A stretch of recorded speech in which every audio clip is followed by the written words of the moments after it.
Alright, here's where we are. This is our little pond, and there's our pond dam. We cleared over to where they had cut through the dam just to drain it years ago. Like I said, this was an old railroad line back in 1928. And I don't know if they piped it or bridged it or what, who knows. But anyway, we've got to, of course, we got to widen the dam because you see how narrow we might have 8 foot at the top. Once we clear the trees, we've got to widen the dam for traffic. Old pond farms, they just made them big enough to get a tractor across at best. And believe it or not, instead of topsoil, this is made out of red clay, so that's pretty impressive. Any route, we've got this area back up in here. We're going to be clearing all these trees out here, probably back maybe 150 feet. I need to steal this dirt to put it on the dam. And we're going to walk back and get my truck and we'll discuss a few things. Originally, they just wanted everything laid on the low side of the road from the clearing. Now, showing interest of wanting to get it across the dam and make a big, humongous burn pile, which is even better. It looks better. But we've roughed this road in last week and was having camera issues, so I didn't get to share that. But there's our 36-inch pipe be going in for the pond dam, and it's not really going to be a pond per se now. It's just going to be a road.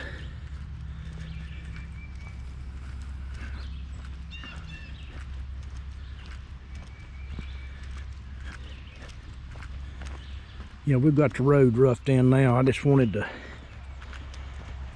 see how she's going to turn out. We ran into a bunch of rot dirt, and which, you know, 100 years ago they didn't have the abilities we got now, or the, not going to say the knowledge, but to understand how some dirt won't compact and stay firm. But so there's a lot of topsoil mix in it and organic matter, and you just can't build a road on that. And so we wound up, this wasn't too bad here. We get back up here a little ways and we had to undercut this thing about 2 foot. And I'm gonna run the truck out and back over a few days and just see how it reacts. And we may have to put fabric on it, which I might encourage anyway. It's aggravating having to spread backwards to cover it, but it ain't that big a deal. But right through here, starting right about here, we undercut this thing about 2 foot. And I don't know, it may stabilize, I don't know. You just don't want to take a chance after you put 400 ton of rock on the road, then there's issues.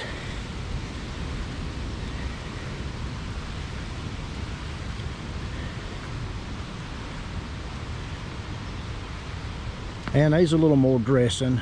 We're right side of the curve there, we off a little bit low. I want my water to dump across all the way out through here. We're not installing any ditches on this. There is runoff, but minimal, coming through the trees and leaves and whatnot. So it's like it's not an issue.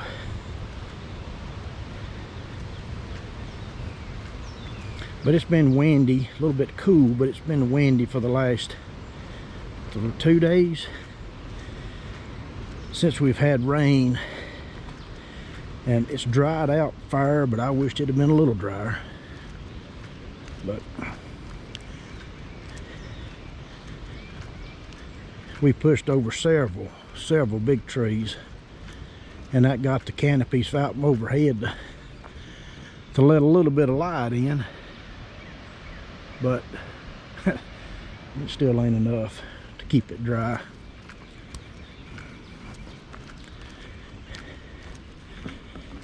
and the owners are like me. They like trees, but base part of me wanting to push that big poplar here out. But when I do, I'm going to lose that to the right too, and that would give us a straight shot. But anyway, a little curve in the driveway adds aesthetics to it. And then up here, there were some changes made, and which was good changes. Like I said, this is through a right-of-way 50 foot across this property for, gosh, I can't, 600, 700 feet. And then was originally going to go out between this pole and that guardrail, and have to put a 24-inch pipe in. Wasn't sure about the volume of water. Well, before the install came in, we found out that there's a cross pipe from the ditch up the road that's dumping the water across the road that way. So our only volume of water is minimal.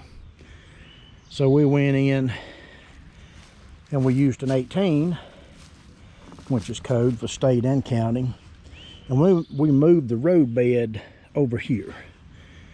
And of course we still put a 30-foot pipe in, so they got a wide apron, because the road, though it's a 2-lane, it ain't that much flexibility pulling in big trailers.